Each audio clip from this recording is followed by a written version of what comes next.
Hey everyone, how are you doing? I hope you're all doing well. So this week we're going to wrap up point of view through writing. So you have read several different stories through different points of view. So today we're going to try to switch it up a bit. For today and tomorrow, we're going to be actually trying to write from a different point of view. So as you know, point of view is the perspective from which a piece is written. There are three types: first, second, and third. The first one is first person.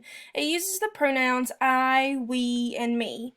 It's told from the viewpoint of one of the characters. For example, the anticipation was killing me. I couldn't wait to see my best friend after all. It had been almost 2 years since we last saw each other.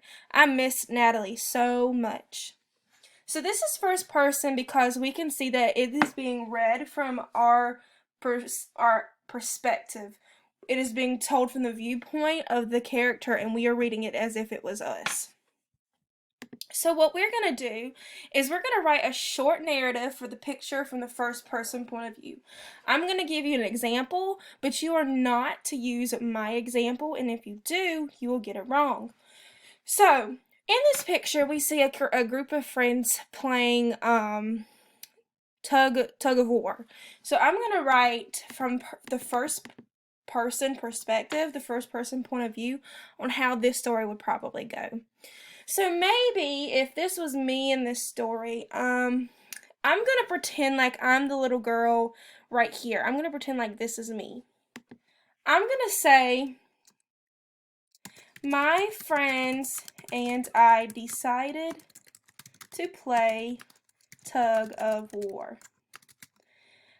It was very hard for me to pull the rope. My hair kept falling in my face. I pulled and pulled, and eventually we won. So that's what I would probably say if this was, if I was writing in first person and pretending I was one of the characters. So you can write it however you want as long as it goes along with this picture.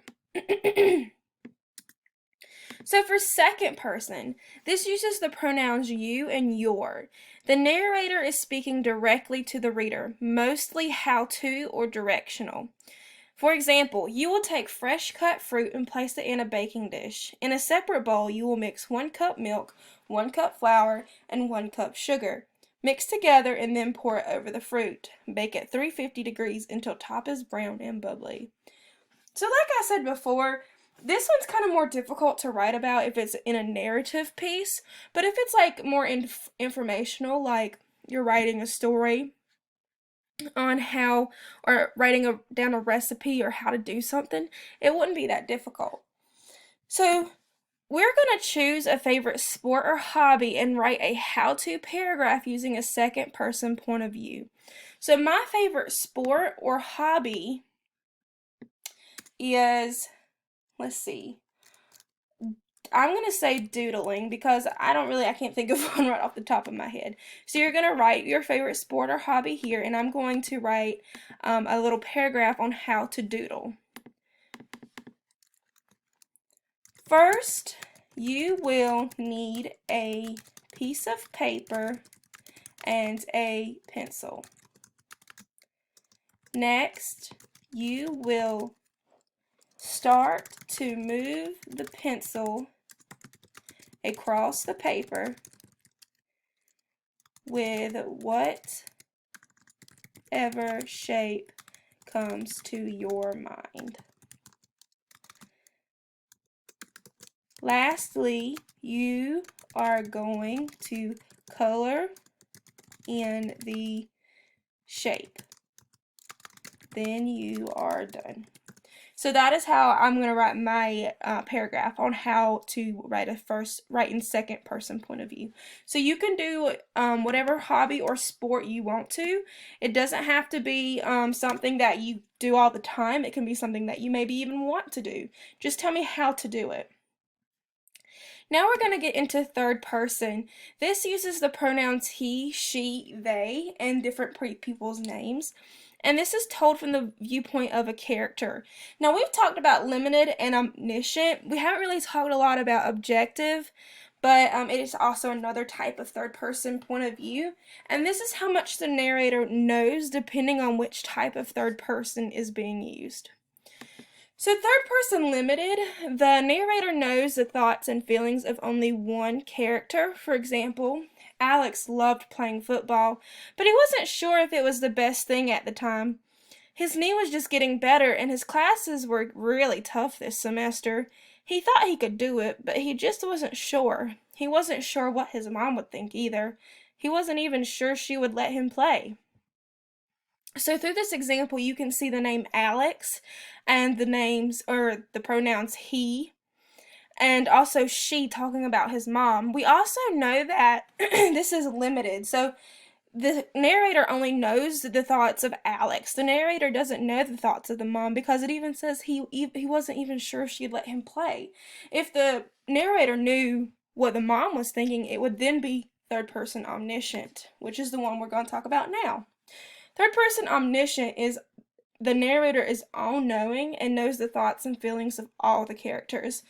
For example, Sarah and Elizabeth were best friends. They both loved each other like a sister and always did everything together.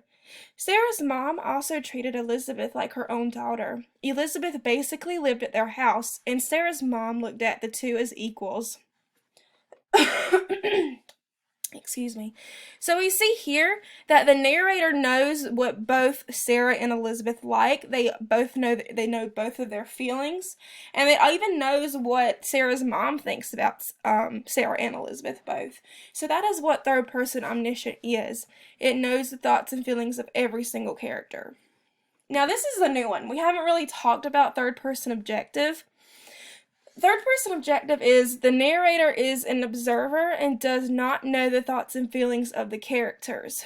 So, for example, Luke trucked through the woods in search for the perfect spot. He was looking to build a fort and wanted the perfect place for it.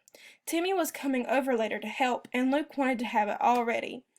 So we don't really know the feelings of the characters. We don't know the thoughts. We're just kind of looking in on the outside.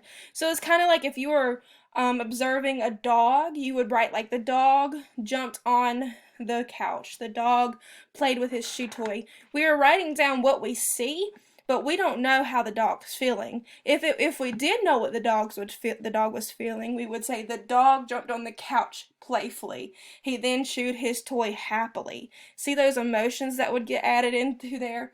That's how we would know. That would be third person limited because it's only one character.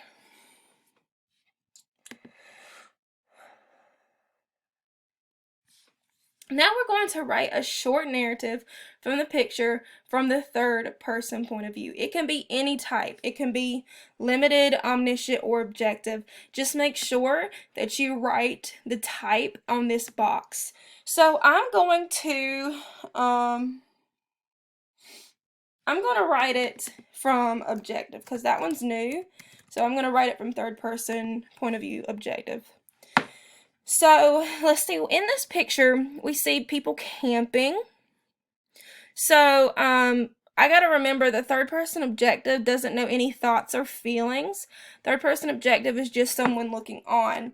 So my story is going to be the family sat around the campfire. They all sang songs and told stories. Jill was roasting marshmallows while, did I spell marshmallows wrong? Oops. Thank you, autocorrect. While Adam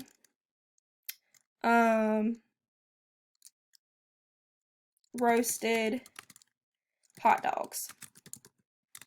So you see, my story is for me objective. I don't know their thoughts. I don't know their feelings. I'm just looking on. I'm seeing a family sitting around a campfire. They're probably singing songs and telling stories. Jill was roasting marshmallows and Adam roasted hot dogs. Notice I don't know their names from the picture, but the picture just adds, you can just kind of add your own little flair to it, okay? So today I want you'll get this same PowerPoint, so you'll have these same slides to help you remember. And what I want you to do is go through, and I want a short narrative for the picture in first person point of view from you. I want a second person point of view how to for your favorite sport or hobby. And then I want a third person story from this picture here. And you write down the type. Here, let me write type here so you guys will know. And I want the type of the point of view here, and then your story here, okay? So make sure that you take your time and do your very best. These will be graded because I'm wanting to see how well you guys can do it. I know you guys can do it, and if you have any questions, just don't hesitate to contact me, okay? I hope you guys have a great day. Bye.